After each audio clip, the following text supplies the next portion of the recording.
it his time? Yes!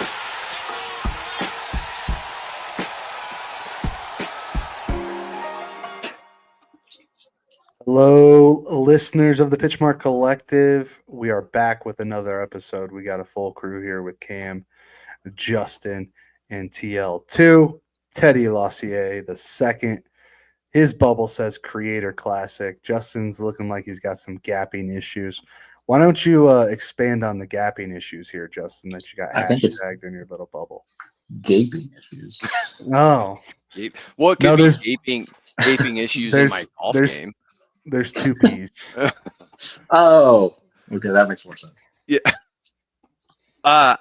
So I noticed when I played this last weekend. Oh, you played this weekend? Yeah. He's got to get That- to 100 rounds a year somehow, Teddy. I got to get my daughter ready for a tournament next week. But I Has also anybody seen this daughter of his? I wanted to go play. It's awesome. Not once.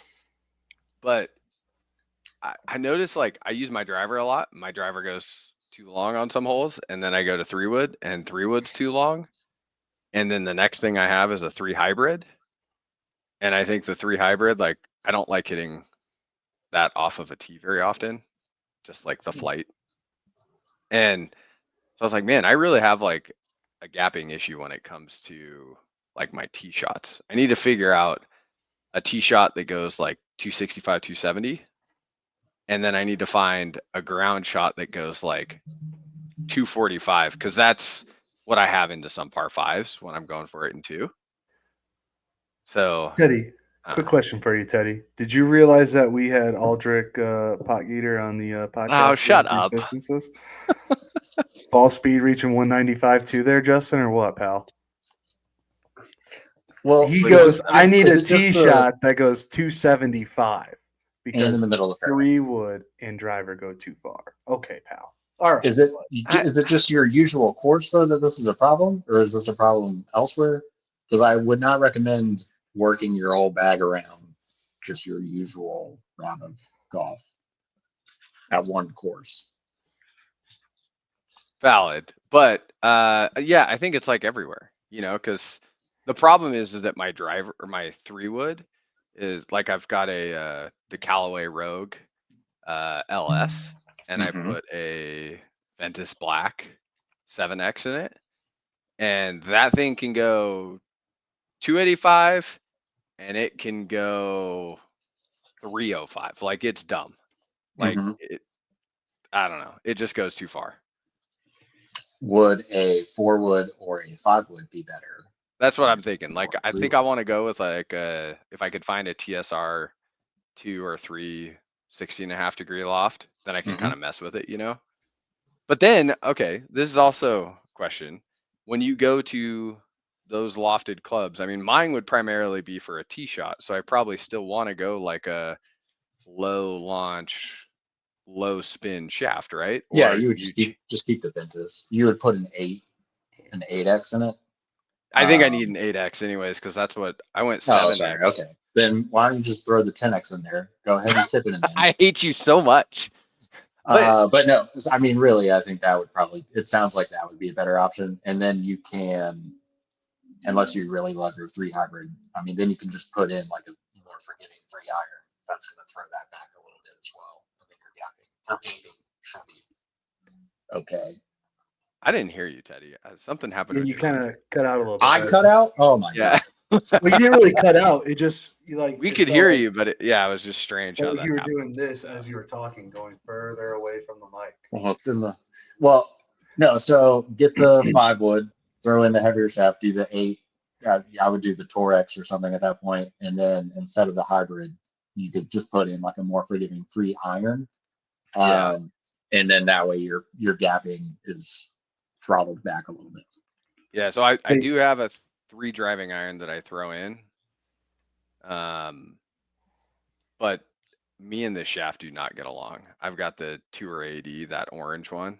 Mm-hmm. And for some reason, unless I am just like in Tempo Town, that shaft and it's not the Tour AD DI, which now I realize it's different, but yeah, but that is a 245 shot off the tee, which I use a lot at my home course.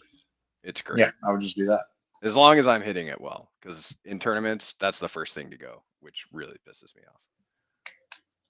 I'd figure that out first, and then I'd replace the 3-wood with a 5-wood or a 4-wood, whatever. Something you could adjust a little bit. Yeah, I think that's that's kind of the direction I was going to. I just like there's so many options when it comes to like how you can set up a golf bag. It's crazy.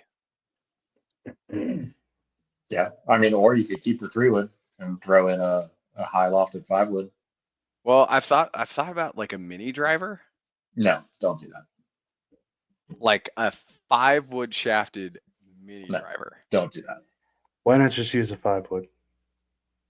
Well, the mini driver head is obviously bigger, more forgiving, spins more like a driver rather than a fairway would, so it's not like creating the same like backspin, etc.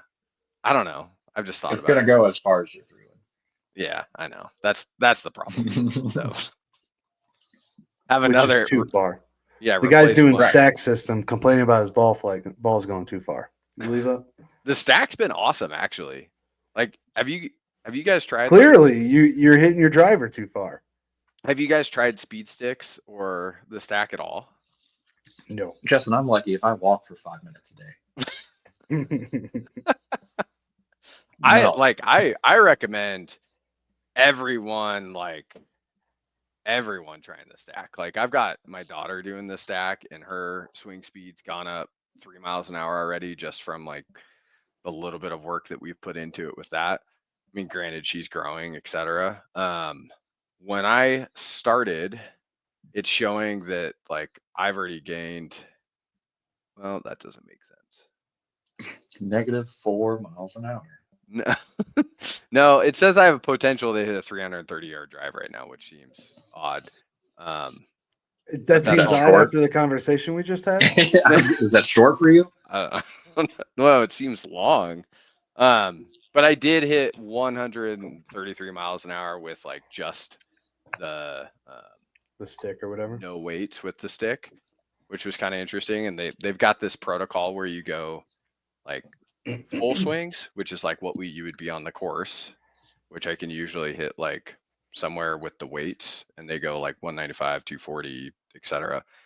I can usually hit like a 98 to 103. And it's really interesting, like my gaps within that, like one swing is fast and the next one's slower. My daughter is literally, she will be 78, 78, 78, 78. It's crazy how consistent she is compared to what I'm doing. But it's fun. You guys should try it sometime. Yeah, we'll briefly think about it and then probably not think about it for another year. So I've actually thought I'm about looking it. around my 1-bedroom apartment wondering where I would even do that. Well, you live in Florida. You can do it outside, bud. The cops are gonna come, dude. The cops are gonna So no. oh God. Tim originally brought stack to my attention, and I lived in an apartment at the time. I'm like, there's just no way. But I do have like a basement now where I could definitely do the speed training. So it's actually on my radar. I kind of want to like figure out how to actually swing the golf club correctly before I try and swing it harder. So I should probably focus on that. Well, that's the hard part. The easy part is learning how to swing faster. The hard Okay, part. well, can I do the easy part first, or the hard part first? What No. you talked me into my brain's all mixed up now, Teddy. What's the easy part? You gotta remember, dude, I'm a sales guy. We ain't the brightest. The easy part is learning how to swing faster. The hard part is honing that in and hitting it straight. Yeah, you're gonna work like for the next 10 years trying to swing right, and Yeah, you you're won't be never able gonna to swing start. fast. So you might as well just go with the swing fast right now. Just- And Do you want to hit a 40-yard slice 250 or a 40-yard slice 300? 300. especially at 6,000 foot elevation in Colorado, like you should be hitting bombs, Cam. I do. I like when I swing semi correctly, I hit bombs. That's factual. It's just that's I've very seen it. rare. All right, it's time for the I've stack. seen you hit a couple bombs.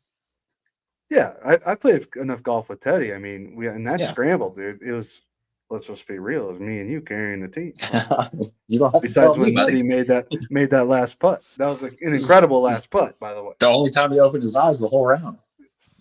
Man, that was so funny. There was 6 of us, right? Or 5. It was 5-person teams. At least 5.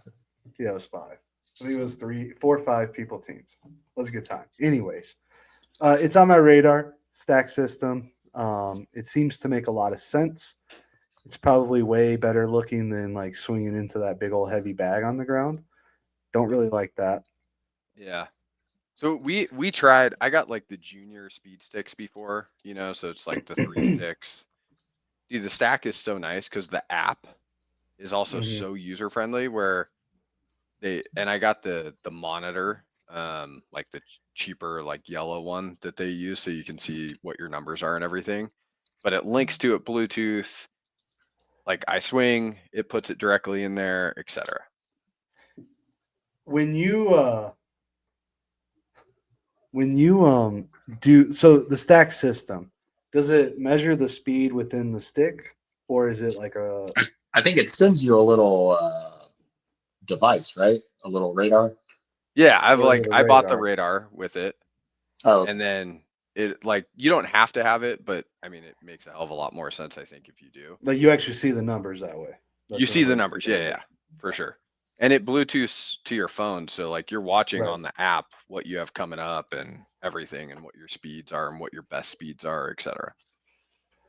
Yeah, maybe we'll look into it. Maybe instead of buying a new putter, I'll do that. Get the stack system. just get the putter, dude. You're I gonna do get a like different putters. answer if you bring it up again to Teddy. I Just do get the like putter. putters. Buying a putter is the easy part. Yeah. Having to swing All right. 30 times every, once a week, that's the hard part. We've been podcasting for 12 minutes and 35 seconds, and 12 minutes of that has been talking about Justin's gapping issues. Teddy, you have the Creator Classic in your bubble. What's I'm just the curious. drive behind that? Well, I've been trying to keep up with our social media accounts. And I'm just wondering, like, where do they send the invites? Like, did I miss it? Did we not respond in time? I don't understand. Did you guys delete it thinking that like I you actually didn't want me out there? What was the yeah, I reasoning behind declined the invite. Okay. I said, this is too big for us. We're not quite there yet. Baby Teddy's steps. Okay. Teddy only golfs like once a month, if that, and we just weren't He's ready. still and I pretty told him that. Still pretty good. The kid can No, still Teddy, play. we didn't get invited, man. We got snubbed. Some people saying the Pitchmark Collective got snubbed from the Creator Classic. I'm not necessarily saying that, but some people are. I think some of the requirements are like reports are reported. Over 1,000 views on videos and subscribers, which if the people listening would go and listen a little bit more frequently, we could probably be there next year. Just saying, goals. Okay. So this time next year should be practicing for the yeah. I do like that they're like switching up venues. It's like a really cool venue now at Sawgrass. That's pretty neat. I think that's a good week to do it. There's already like excitement. Didn't they did an event last year, right before it? Yeah, at the Tour Championship in Atlanta. Well, no, I think, or maybe it was just some of the YouTube guys, but there was a bunch of people in town for the players last year. And so there was a lot of content already kind of focused around it. So I'm wondering if, in PGA Tour fashion, how do we use somebody else's idea to get more eyeballs on events? So they figured everybody's already going to try to be in town. So why not host the Creator Classic? I mean, I like it. It's a cool idea. Yeah. Of the creators in it, I mean, we've got some, pretty cool names. I think like Gabby Golf Girl. That's someone that like you guys wouldn't watch, but like my daughter watches. You got Fat Perez. I don't think Luke Kwan's doing it this year. I heard he wasn't. But then you've got Bob Does Sports, Fat Perez. You've got the Bryan Bros. You've got Roger Steele. Shout out to Roger Hey, Steele. I I think think my boy Teddy right here, isn't Roger Kyle, Steele. Needs Berkshire? to be your caddy. I Yeah, could and then caddy. isn't Kyle Berkshire Local like guy. one of the new, That's possible. which I think, I mean, Kyle Berkshire, that'd be cool to see. And then Sully from No Laying Up's gonna be there, so it'll be interesting. And then Barstool is actually doing a qualifier between the four of them to see who would actually play for that group. So I don't know. I think it's gonna be kind of fun to I watch. think it's like I think it's gonna be all of them, like not like all the people who are regularly on their golf channel. Like it's gonna be like Jerry, it's gonna be Beef, it's gonna be Francis, it's gonna be Frankie, Riggs, Trent. So that's like 6. Just yeah, no, I playing think it that'll- out for one spot. they should Right. they should just give it to Beef being the new guy and probably the best golfer on there. But although Frankie's kind of good too in his own right, he can put together some rounds. Frankie's I actually think gotten a lot better too. I think if Kyle Berkshire's in it, I don't think anybody else stands a chance, to be honest with you. Solly from No Laying Up looks like he's going to be in there. He's pretty good, but like Kyle Berkshire is going to be light years past these guys. Yeah. I mean, but then you've got an actual PGA Tour person out there, or is it a YouTuber turned PGA or PGA Pro turned YouTuber in Wes Bryan? Is it both Bryan Bros? I think so. Yeah. I mean, Wesley Bryan didn't win last year either. I know. No, he didn't. Roger Steele did, Roger Steele won. Yeah. and he was hitting 195-mile-an-hour ball speed last year, which was pretty damn impressive. Do you Yeah. think he just stack? I Do you think that's why? Someone at Roger Steele. Let us know. Roger, if he does a do you system. do stack? Are you speed training at all, or are you just Yes. naturally You so stacker, gifted dude? with that fast twitch muscle fiber? Justin, I'm surprised you can't identify a fellow stacker, like right off the rip. That's kind of surprising. Well, we all have tattoos, so we have shirts on. But if our shirts were off, you could see the stack tattoo. Okay. All right. All right. So Teddy's feeling snubbed from the Creator Classic. So we've got our little soapboxes out of the way here to start off the podcast. Let's dive into the recap of the illustrious, unforgettable Mexico Open at Vidanta World. Vidanta World? Dante? Vidanta World? Close. It's one of those four. So it's C. I'm gonna pick C. Anyways, we had all history almost be made with Pot Geeter on a 59 watch for a long time. Pot Gator. I think it's Pot Gator. Pot Geeter. The Gator. South African 20-year-old was on 59 watch for a while. Was that Friday? Saturday? Friday. So he would have been, if he did break 60, he would have been the only person in history to shoot 59 on both the Korn Ferry Tour and PGA. The guy was dialed on Friday and then kind of just came in on the weekend and that. I mean, he played Saturday wasn't bad. He played all weekend fairly well, except for Sunday. I mean, Sunday was the most boring round of golf to watch because he didn't fall apart completely, but he also didn't play well. But yeah, it wasn't that exciting to watch him go around and shoot a 71. Teddy, I have a response to Justin. It might take a few minutes to what he just said. So I'm gonna pass it to you and see what your thoughts are on the whole Sunday round of the Mexico Open, and then we'll go from there. I mean, personally, the only person I was paying attention to was my boy Jaeger. And once I saw he didn't really have much going on, kind of just tuned out the rest of the tournament. So selfishly, it wasn't that exciting for me once I realized I wasn't gonna make any money. So yeah, don't worry about it. It wasn't necessarily exciting for a lot of people. It's definitely kind of one of those alternate field events without like having another event, right? It does mean a lot to the winner. Changes their Campbell, lives. yeah, lifelong tour guy who just never got it done, comes out, wins. Justin, I think we need to be a little bit harsher on the South African.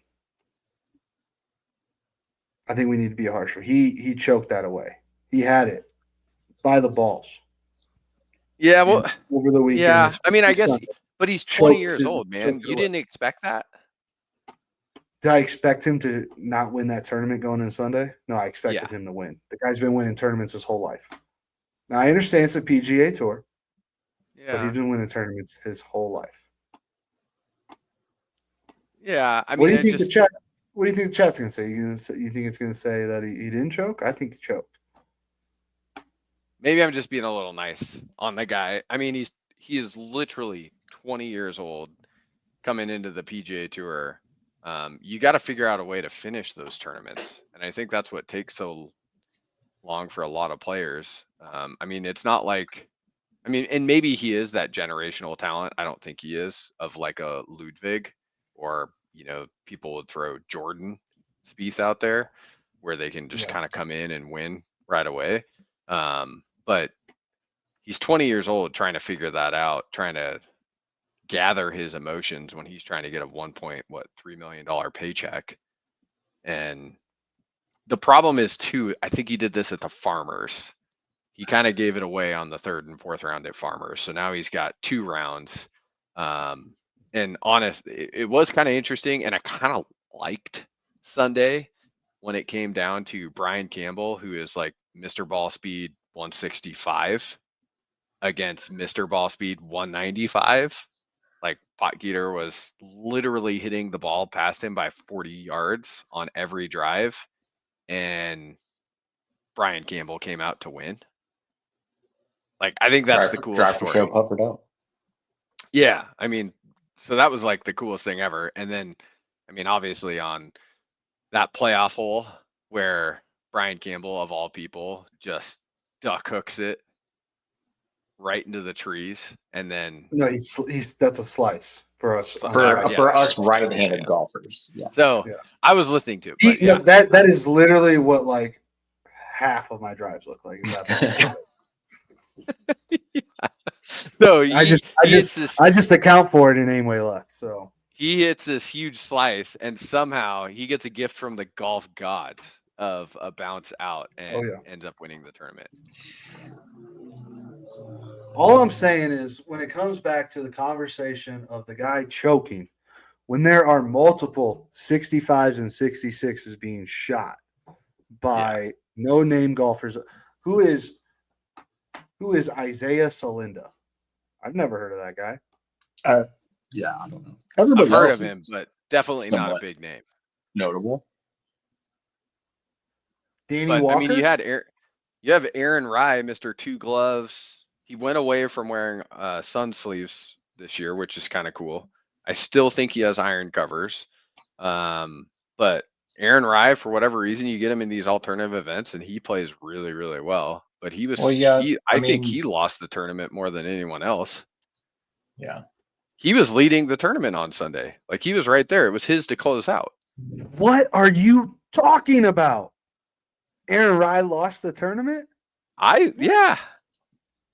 That doesn't make any sense. He was the one that was 19 under. And then he had that stretch.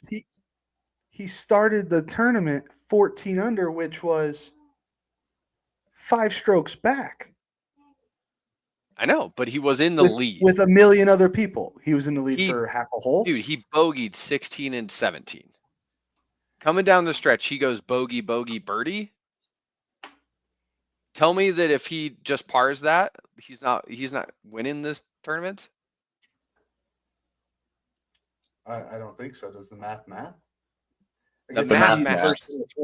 He'd be at 20 under, right? The first one at 20 under. I mean, I don't want to super confuse the sales guy over here, but he'd be at 19 under if he parred those 2 holes. He was at 18. He would be at 20 under, and then a birdie gives him 21 under.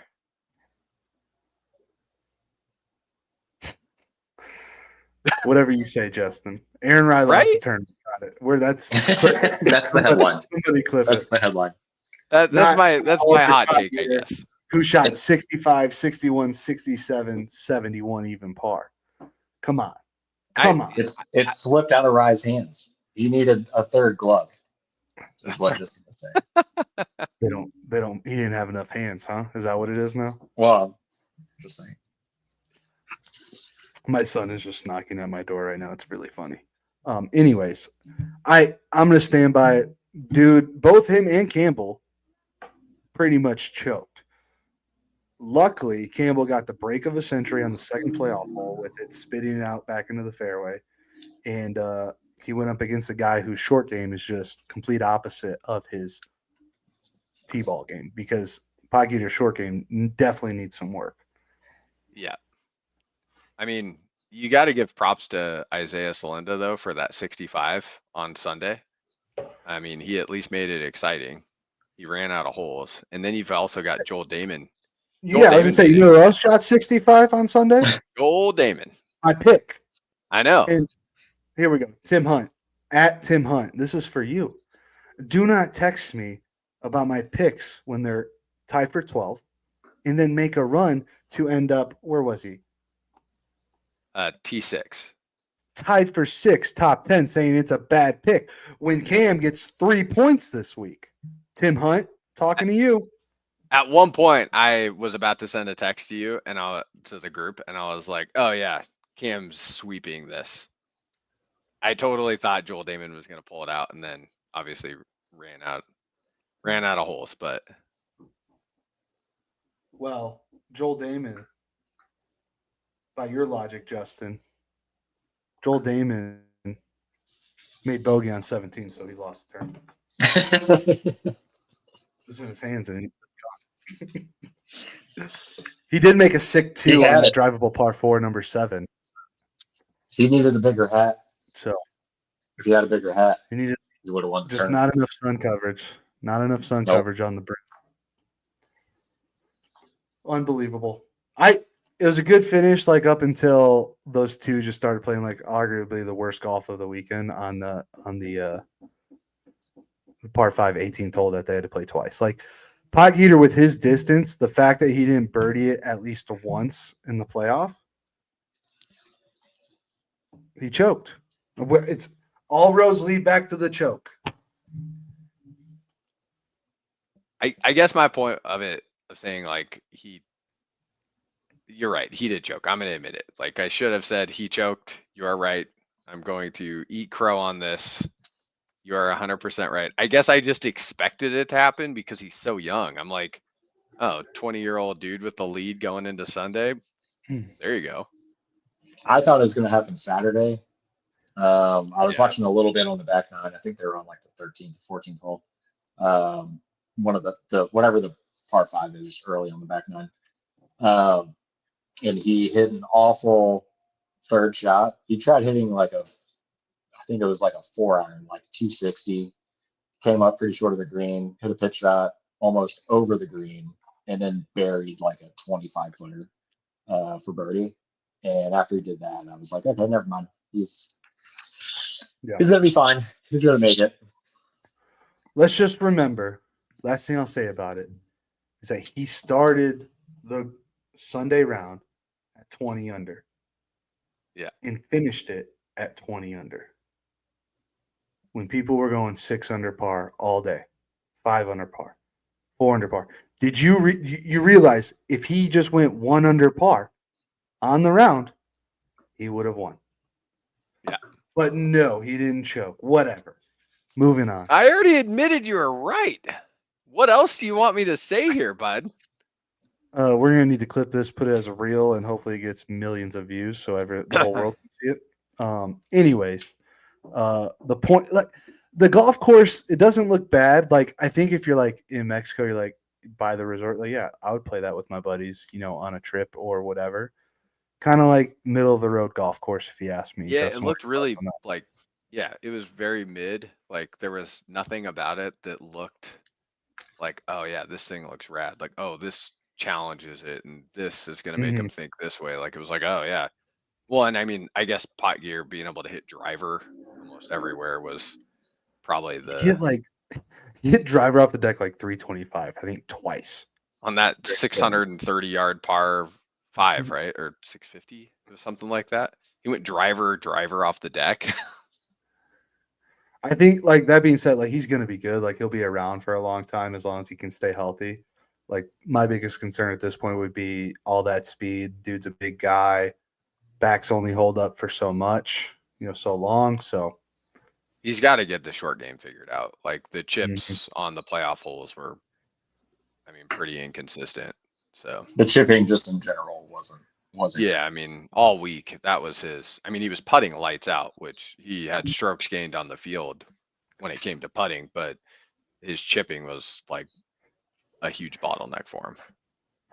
I another thought that I had, like, watching the broadcast, it's like this is the Mexico Open, like they're the national open, as they say. It didn't feel that way. Like, with stuff they were doing during the broadcast, interviews, what they were showing, just kind of felt like another PGA You mean Tour. the every commercial break, Grupo Salinas commercial coming on, that didn't feel Mexico Open to you at all? No, I would have liked to see, like, more of the local, like, culture type of thing. Yeah. Like, No, I know. I don't know how to explain it, but it's like, come on, guys, this is Mexico. Like, everybody, first of all, like, Americans love going to Mexico. They just, like, that's something that's like an American pastime. Go vacation to Mexico. It just kind of felt ho hum in that aspect of not, like, celebrating the actual like Mexicanness of it, you know. In the Question. field was just a bunch of white dudes anyway. So Have any of these white dudes gone to Mexico on this podcast? I've been to Mexico a couple times. Okay. I've never been to Mexico. Really? No. Nope. Teddy hasn't left Florida in like 6 years, so I was in it's not Virginia. true. I was with Teddy in the Carolinas actually. Oh yeah, that's it. I'll fact check myself there. Yeah. Yeah, I've been to Mexico a couple times. The, Yeah. the funniest part about watching this, we were watching it on, it was actually Sunday. We were watching it on Sunday because it was so crazy rainy here. And my wife and my daughter are sitting there, and my daughter's kind of into it, watching it, and my wife's like, who in the hell are these people? I don't know a single name on this leaderboard. Yeah. Why are we even watching this? I was like, yeah, it's an alternative event, so you're going to see some people we've never seen before. Yeah, but who Mhm. wants to watch this? It's funny. I'll like. So my wife's a big full swing person, so she's like, she knows like Joel Damon. I'm like, yeah, Joel Damon's doing well. That's all I had to tell her. She's like, yeah, like, well, let's watch it, because like she knew him. I'm like, we didn't really even see any of his shots because he was still kind of too far back. Yeah. But my wife also kind of just knows, like, if we're not doing anything on Saturday and Sunday, and it's not like, I'll tell her like, this is a tournament that we're watching, like the Players, the Masters, all the majors, all that stuff. I'm like, listen, this is what I'm doing today. Yeah. I'll do some chores and stuff, whatever, but this is going to be the focus.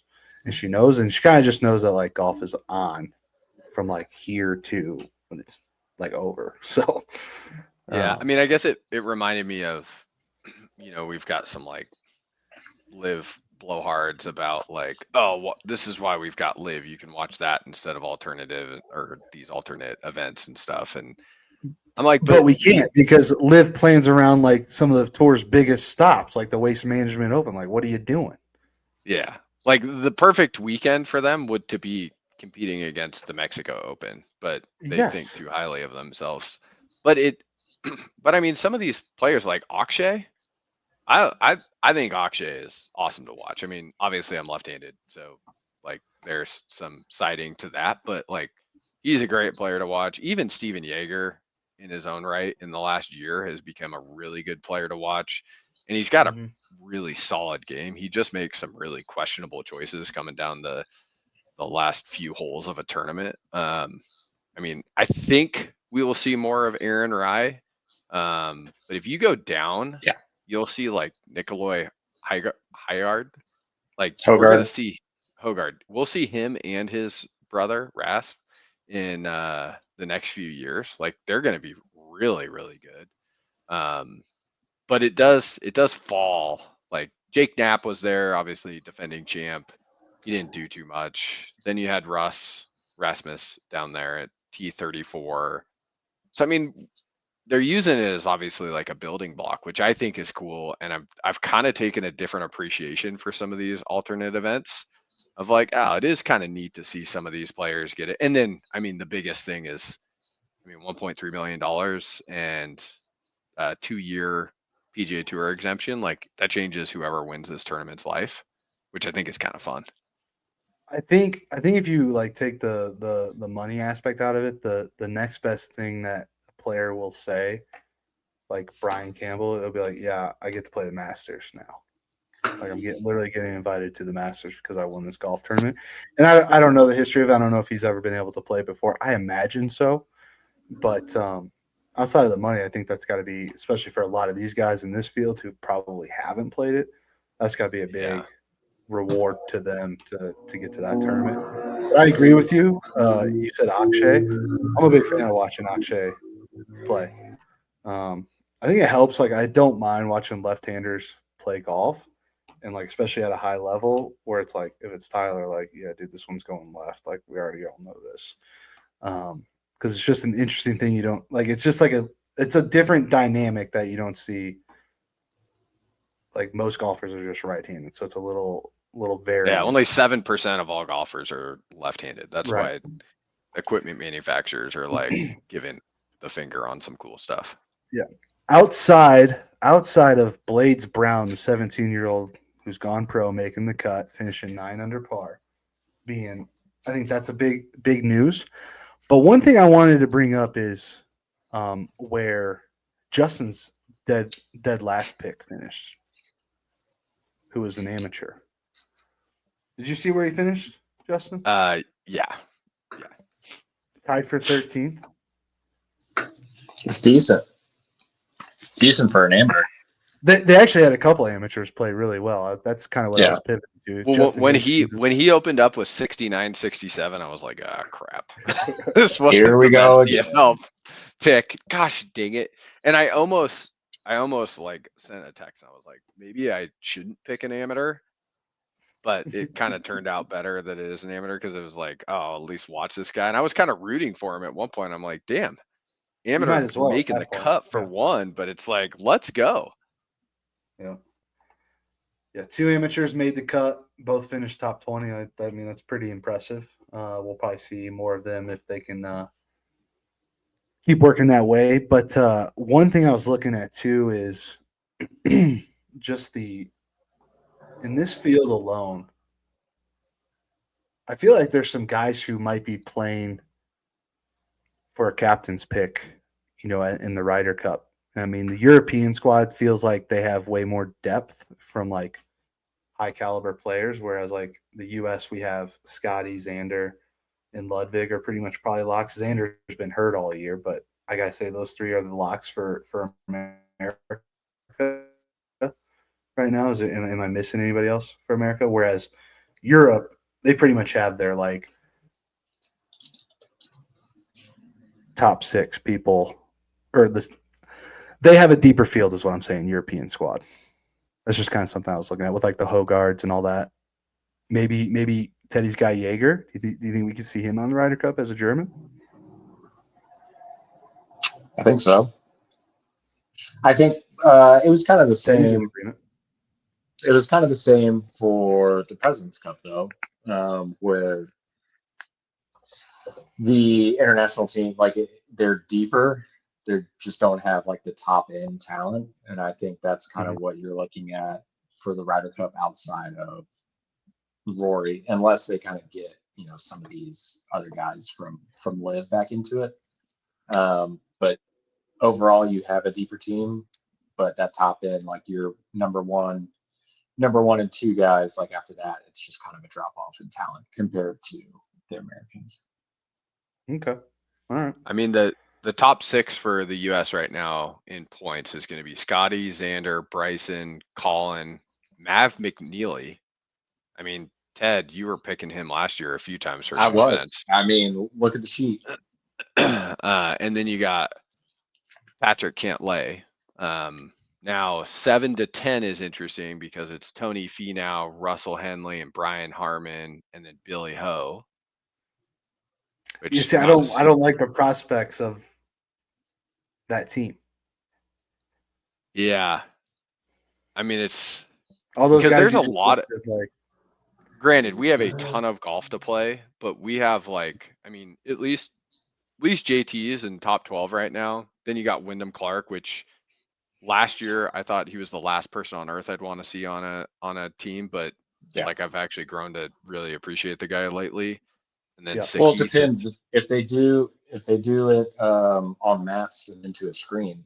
I mean, I'd feel a little bit better. yeah, true. Maybe But that's then the future of the Ryder kind of Cup. to your point, Cam, Akshay is at 20. I wouldn't be mean, he's surprised if he snuck his way in there if he's playing well as a pick, captain's pick. is early, right? So we're gonna like have this reshuffled in the next like probably 3 months. It's gonna completely change. The top 6 for the Euro team right now is Rory, Tyrell, Rasmus Hogard, Hero. which is interesting to see that. Ludwig, Shane, Lowry, Thomas Dietrich, which we know Thomas Dietrich just won, and I mean that's probably all the points he needed to be top 6. And then all the way down to 10. Tell me if you know any of these guys except for Matt Wallace. Nicholas Norgard. Never heard of the guy. Paul Waring. Nope. Mm-mm. Never heard of the guy. John Perry. Nope. Now, And I then believe 11th, we Go got ahead. Fairway Jesus coming in. Oh, okay. All right. Yeah, I've heard of him. So we know him. But it's kind of funny how they're so Talk to him spread every out. Sunday. Yeah. Then like 19th, you got Bobby Mack. I mean, it is Aaron Rise 24th, John Rahm's 25th. I mean, he's gonna have to be a captain's pick, I would assume. But yeah, I saw a it's kind of stat interesting about how they're Rahm. spread out. He, in his time at Live, he has never finished worse than top 10 in any of his Live tournaments.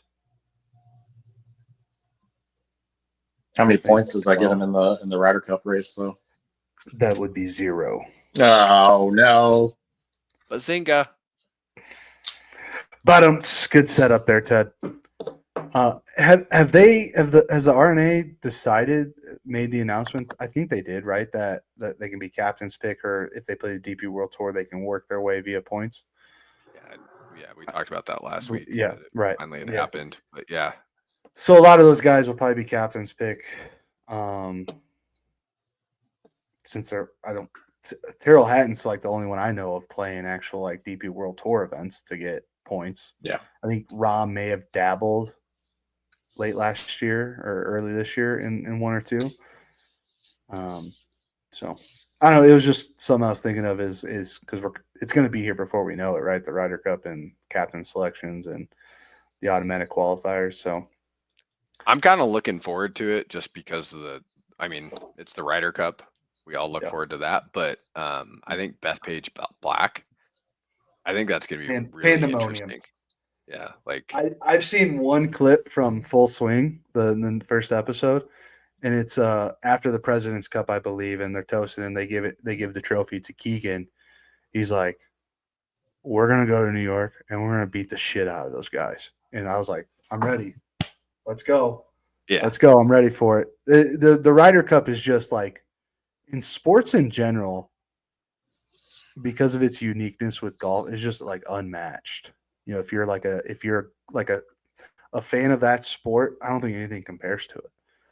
The Super Bowl's so watered down. The World Series takes 9 years to finish. So it's all series, right? NHL Whereas, takes 9 years to finish. yeah, the Ryder Cup is literally like 3 days of just like pure like back and forth. Hopefully, right? We don't want to get boat raced, but I think the Ryder Cup is more compared to like the NFL. Shoot, what just happened with NBA this last weekend? They did the All-Star break. Yeah, the All-Star break. I would compare the Ryder Cup more to that, and it is like 100 times better than any other sports when it comes to like their All-Star break and putting the like quote unquote All-Star team together and creating some like awesomeness out of it. I mean, Canada, what was it, last week? I mean, that was the first time I've watched like a full-length hockey game when it was US Yeah. versus Canada for the finals. So I think NHL is kind of getting to that point too. But I mean, when was the last time you watched flag football from the NFL? Or I mean, even LeBron walking out in just his street clothes was lame as hell. I I mean, think the Ryder Cup's closer to like either the World Cup with soccer or Mhm. like the Olympics for basketball. Like NFL, there's not really anything you can compare it to. But like it's among several different countries. Like it's more of a, I don't know, country pride event. as opposed What's to, crazy like, too All-Star. is it's like older than all these leagues we're talking about. It's older than like the NFL. It's Oh, older yeah. than NBA. Like it's just been happening. Um, I'm excited for it. Always am. And luckily, like it's in America, I don't gotta wake up super early or stay up super late to watch it. Right, but it's gonna be good. Bethpage is gonna be a great place for it, which is nice. I like how the home team can like literally just set it up how they want, but I don't know if there's a setup that's going to favor them one way or the other. Like they got Rory and Ludwig, like they're not going to just be able to bomb and gouge, right? Because those guys are the two longer hitters on tour. So it's going to be interesting to see the setup for it. PMC at the Ryder Cup. Should we make it happen? I don't think it's going to happen, guys. we All right. need a few more listens. So if you're listening right now, like, subscribe, share multiple times through every social media outlet you have. Just Why don't leave we it running we'll on just your put YouTube. on our own creator content the week before the Ryder Cup. Yes? Teddy's No? Teddy's onto something. Teddy's onto something. Let's bring this to the drawing board. Okay. We'll go to New York the week before. Invite all the guys. Roger Steele will come. We'll get him first. He can help get the others. And It'll be me and Raj versus you two. That's our Ryder yeah, Cup. there you go. All right. Perfect. So Well, to wrap up the Mexico Open here, we gotta review something, and I'm on my high horse with it. All right. Your boy Cam hit him with the clean sweep this week after being down, It's not a clean. and out. It's not a clean sweep. That's not a clean. It's slightly dirty. All right. So You left Ryan two Palmer, spots. DFL, 1 point. The cut, 3 under, another point. And then Teddy and I tied for closest to winner, right, with Jaeger, Teddy's pick, and Joel Damon tied for 6. So Cam picked up 3 points. You know what that means, Justin? It means that you and I are tied now. You're no longer second. yes. But we're 3 points behind Teddy still. I was going to 'Cause say, Teddy I think bigger issues we've got moving forward are that we are now behind Teddy, like, by a lot. Yeah. I don't know. Last week you were pretty worried about just not coming in last, Justin, and it's not looking great. The goalposts move every day for him. All right, Teddy. He's got. The goal is just not to be last this year. So I don't know. I've got some work when it comes to the cognizant. I'm gonna have to do a little bit more research and favor some of these picks a little bit differently. Yeah, in the cognizant, it's nice. It's got a nice little field there. You know, a few big names with some up and coming guys as well. Austin Eckroat is the defending champ. I'm going to throw something at you guys quick. Where do you think he finishes? Do you think he makes the cut? Is he going to be top 50, top 30, top 10? You know, Austin Eckroat, like last year he was playing great. He was on a few different leaderboards. You were seeing his name up and down within any tournament. I haven't seen him on any Not leaderboards at- this year. Yeah, Like not at all. it is kind of surprising because he was one of those names where you would think you would see him. So I don't know. It's kind of weird. Well, he I won. think- He has 2 PGA Tour wins both last year. He won the Worldwide Technology Championship and the Cognizant. Yeah. I mean, he's played 6 events this year, which obviously we're into our 8th. But he's missed 4 cuts. So I guess that explains everything right there. Yeah. So he tied for 13th at the Pebble Beach Pro-Am and tied for 15th at the Century. Miscut. Well, who was his partner in the Jason. program? Maybe he was getting carried.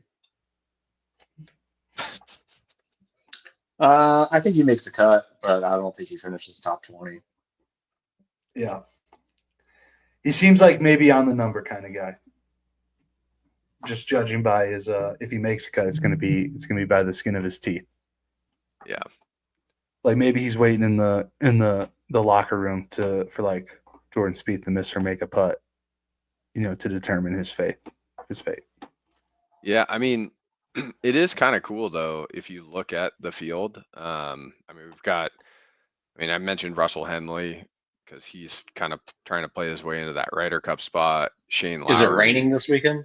What's the weather look like? Sepp Straka, Billy Ho. We got Sanjay M coming back. I need to stop you, Justin. I'm gonna say something. If I see Oh, Russell gosh. Henley on the Ryder Cup team, I'm going to be very unthrilled about this. Let me just say that. Wait, Russell wasn't he Henley's on the not Ryder the guy. Cup team last year? Or no, wait, he was President's Cup team. I do not want to see him at Bethpage. I'm sorry. Yeah. Please Well, don't do definitely this to would me. not play to his strengths. That's like saying Brian Harmon should be on the Ryder Cup team at Bethpage. Brian Harmon has won a major championship at least and has done something. I'm just saying for his game. I mean, I don't want to see it. I don't wanna Bethpage see it at playing all. that long would be brutal. Hey, Teddy, remind me, you're a huge fan of this golf course, right? Where the What, Cognizants Bethpage? played? Oh, No, where the Cognizant. Cognizants played. You love it, I think, last time we talked. yeah, have some good memories there. Yeah. Why? Have That's you being played a facetious. I tournament thought you there, hated or it. just? No, I'm just kidding. I've never been there. Oh wait, PGA National. Yeah, I've been there. It's not bad. It's not It's bad. kind of boring, honestly. Is the bear trap as hard as they make it seem? No. No. So No. where? I mean, I understand it's tournament conditions, and I get that, but like, I think that's the main thing. Like if the wind's picking up on, is it 17? That's par 3 or 16? 16? Whatever the long par 3 is. There's I like think a bunch it's of over the on right. water, and yeah. It can play long. I'm trying to remember. I think the last time I played there, I was 16, 17. So it wasn't quite tipped out. We weren't playing tournament tees, but we were as far back as like any other person could play if you went. Yeah. And like, I mean, I remember like debating between a 4-iron and a 3 hybrid. But I don't hit it for distances. So Yeah. But It's 17th is the par 3. Okay. But I don't remember thinking like it was kind of similar to playing Copperhead, where it's like you're out there and you're just like, they play a PGA tournament here, like at this course. Yeah. Like it just doesn't feel like it when you're on it. And maybe that's just because like if you're on like TPC Sawgrass, where it's built to host a PGA tournament, you just don't get that same feeling. That's literally why the TPC network exists, is to host tournaments. Makes sense. Yeah. No, I got you. This is another one of these events that's affected by it's not going to have a Monday queue next year. This is going to be its last Monday qualifier, which is Justin is just torn up about with these Monday qualifiers going away. Wait, this is the last one? Why didn't you guys tell me this on Friday? Yeah, why did we send Ted down there? Try a Monday. I could have signed up. The The planning on this podcast is just awful. But doesn't anyone else get kind of upset that the Monday qualifier's gone? Like that is such a Cinderella story piece of professional golf that I think is so cool. Like no other professional sports can you actually try and play your way in from wherever you are in that sport. I mean, granted, like we're not going to go enter a Monday qualifier, but you could have high aspirations, be a really top level golfer, one of the 1% in the nation, and go enter a Monday qualifier and try and play your way in, which I think is like the coolest thing ever. And I will even say something that is a little, I know it's going to ruffle some feathers in instances, but like Full Swing, while I love that it is the top players, you think about how epic the reality show would be of Monday qualifiers. Like you've got guys that are I like, just want to say really quick though, Mark Wahlberg did play for the Philadelphia Eagles, so it's not just golf where some Joe Schmo can play a professional sport. I just want to throw that out there. okay, cool. 1 out of 10,000. Sweet. Thanks for that awesome bit of information. Justin, I don't think you've accepted this newfound fact of it's only 7 tournaments next year that are affected. That's true. Not all of them. Granted, It's not- I'm just saying, like, I think taking them away like that just kind of sucks. I mean, last year that Jake, was it Jake Canoose at the Waste Management Open? He Monday qualified in and played pretty well. Like, it was actually cool to follow him on social media and like, I mean, it I think was it's Jim. Jim. That's it. Jim Yeah. Noose. I don't know. I have a soft spot for that entire piece. Like I like to hear about the guys who have the Cinderella story and come in and like this guy Monday qualified in, won the tournament, and now he's changed his life and he's got his tour card. Like that's the coolest story in the world to me. I agree. I think a larger percentage. What was that? I think a larger percentage. Is, there you go. That's way better. But I think like going through Q school and that whole process, that's where you're going to get the better players. True. You can get somebody that Monday qualifies and either wins or has a top finish. I mean, one of the things that I'll back off on that a little bit is that like PGA Tour University, they've done a really good job of giving points to the college players, and now a college player can, if they play at that level, they can come out there. So, I think it's similar though, where like they're able to use like a larger body of work to like earn that right, as opposed to just getting off for a week. Because you're going to get a guy that finishes top 5, gets a couple sponsors invites, and just can never play that well again, and then you just never hear or see him ever again. I agree, it is a cool story though.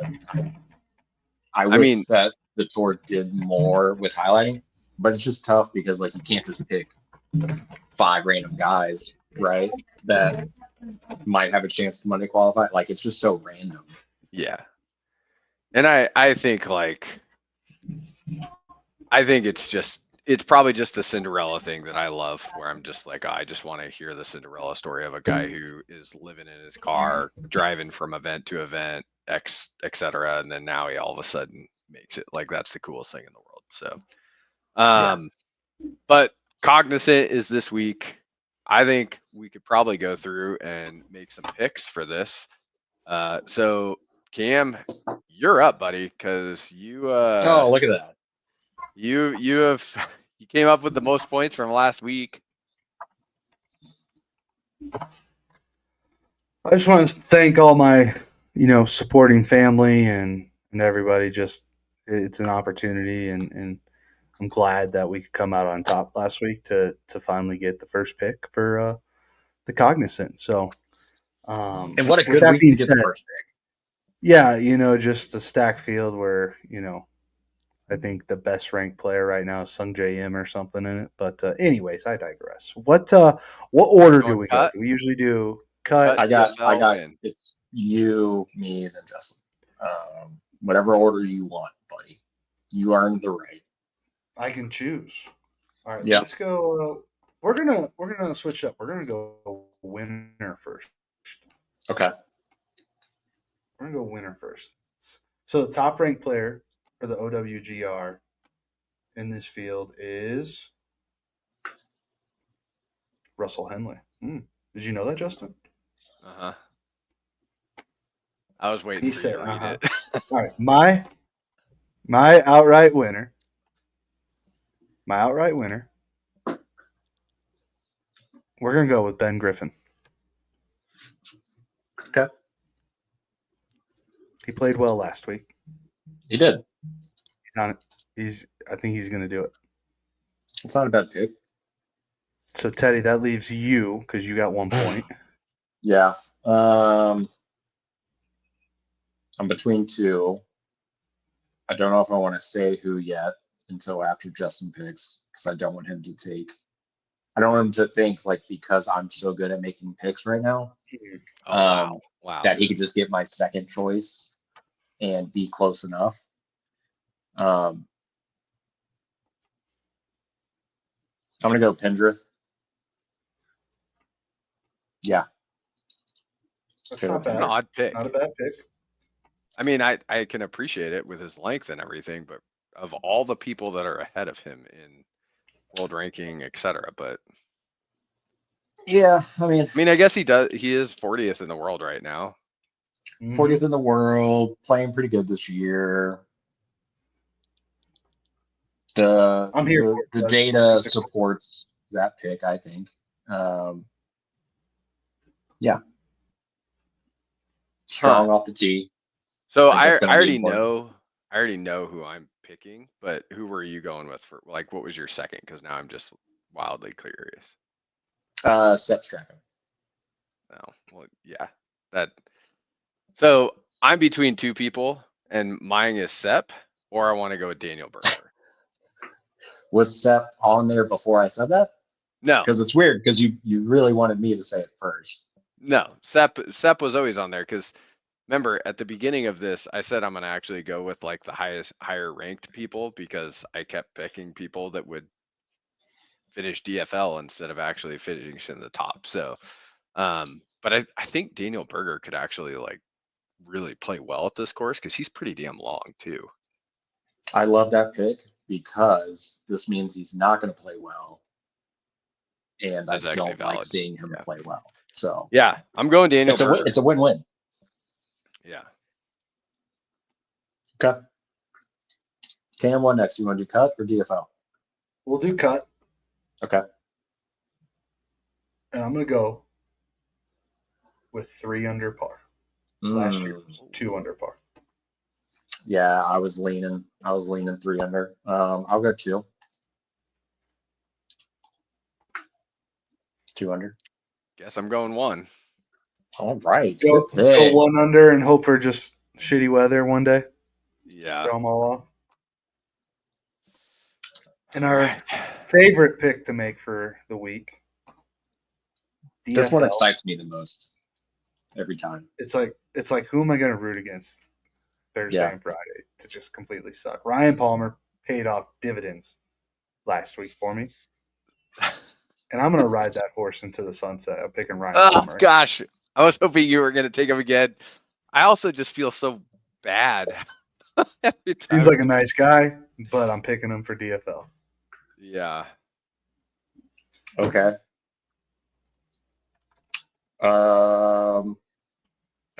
Kisner's in the field. I'll do a little Brendan Todd action. At this I point, don't think anybody's going to be worse than Ryan Palmer, but he's got a chance. I really dislike the fact that I want to pick Kevin Kisner right now because his personality is like, I just love it. I love hearing him. I'm going to love going to go watch the TGL, but gosh dang it.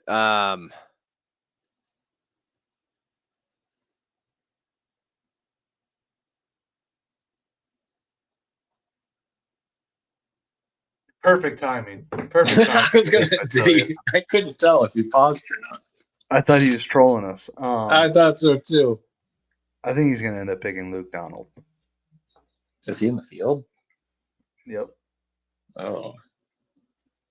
Okay. Well, he's dead. So we're just gonna put And Justin's house blew up. yeah, we're Ice- just gonna ISIS put him got it. down for Kisner. Luke Donald. I said as soon as you throw this out, I bet he's going to pick Luke Donald. Oh, really? Yeah. I said Luke Donald, and then all of a sudden it was like, gosh dang it. That is so Because I can't root against Kisner. That's my problem. Like I'm just too Yeah. soft in that aspect of it. right. So I got you. All right. So we got our picks in, cognizant. We got to end this. We're over our time here. We got TGL tonight. Tiger's not playing. It's Kisner, Homa, and Tom Kemp. Kim. Yep. So they're Yeah. screwed. They gotta win to make the playoffs. Against the Bay, it's just not. It was never going to happen, whether Tiger was there or not. It's just make it more interesting when the GOAT is playing golf. So, Yeah. All right. Personally, Well, I would love to see Homa at least hit a few good shots and look like the golfer he was 2 years ago. mhm. Just a few. Right. Yep. No, I agree. I agree with that. So, for the listeners, make sure you're liking, subscribing, following. We're on Apple Podcast, Spotify, and YouTube.